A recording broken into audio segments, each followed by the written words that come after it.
രാധേ രാധേ. ഒരിക്കൽ ശ്രീകൃഷ്ണ ചൈതന്യ സ്വാമികള് ദക്ഷിണ ഭാരത യാത്ര മധ്യേ ശ്രീരംഗപട്ടണത്തിലൊന്ന് വിശ്രമിക്കുകയായിരുന്നു. അപ്പോൾ അവിടെ ഒരിടത്ത് ഗീതാപാരായണം നടക്കുന്നു എന്ന വിവരമറിഞ്ഞ് സ്വാമികൾ അവിടെ എത്തി.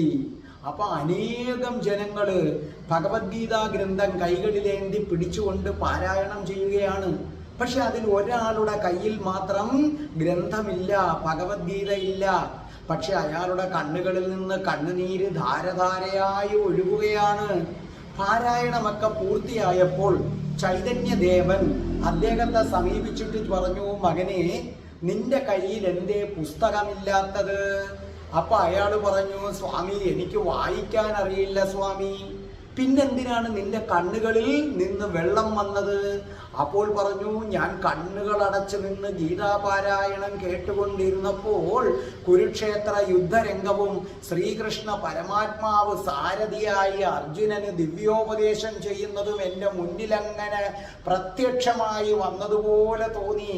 ആ ദിവ്യ ദൃശ്യം കണ്ടപ്പോൾ ശ്രീകൃഷ്ണ പരമാത്മാവ് ആ രഥത്തിൽ നിൽക്കുന്നത് കണ്ടപ്പോൾ ആനന്ദത്താൽ കണ്ണീർ പൊടിഞ്ഞു സ്വാമി. അപ്പോൾ ചൈതന്യ സ്വാമി അവിടെ കൂടി നിന്നവരോട് പറഞ്ഞു, അല്ലയോ ജനങ്ങളെ, നിങ്ങളുടെ കൂട്ടത്തിൽ ഏറ്റവും നന്നായി ഭഗവത്ഗീത വായിച്ചത് ഇവൻ ഒരുവൻ മാത്രം. നിങ്ങളൊക്കെ നടത്തിയത് ചുണ്ടുകൾ കൊണ്ടുള്ള കസർത്താണ്. ആരാണോ ഭഗവത്ഗീത വായിക്കുമ്പോൾ ആ രംഗങ്ങൾ മുന്നിൽ തെളിഞ്ഞു കണ്ട് ആ അനുഭൂതിയിൽ വായിക്കാത്തത്, അവൻ ഒരിക്കലും ഗീത വായിക്കുന്നില്ല. അനുഭൂതിയില്ലാതെ നിങ്ങൾ ഗീത വായിക്കരുത്.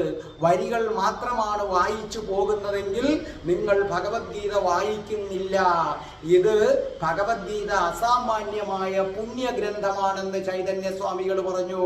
ഇനി ആലോചിച്ചു നോക്കൂ, നിത്യവും ഭഗവത്ഗീത വായിക്കുന്നു എന്ന് അഭിമാനിക്കുന്നവര് ഇനി സ്വയം ചോദിക്കൂ, നമ്മുടെ ചൈതന്യ സ്വാമികൾ, ശ്രീകൃഷ്ണ ചൈതന്യ സ്വാമികൾ പറഞ്ഞതനുസരിച്ച് നിങ്ങൾ നിത്യവും ഭഗവത്ഗീത വായിക്കുന്നുണ്ടോ? ഉണ്ടോ? ഇല്ലെങ്കിൽ മാറൂ എന്ന് പറഞ്ഞാൽ ചൈതന്യസ്വാമി പറഞ്ഞതിലേക്ക് മാറൂ. അനുഭൂതിയോടെ വായിക്കൂ. നോക്കൂ, ഭഗവത്ഗീതയിലെ ഏറ്റവും പ്രധാനപ്പെട്ട ശ്ലോകങ്ങൾ ഞാൻ നിങ്ങൾക്ക് ഷോർട്ട് വീഡിയോ ആയിട്ട് നിങ്ങൾക്ക് പറഞ്ഞു തരുന്നതായിരിക്കും ഉടനെ.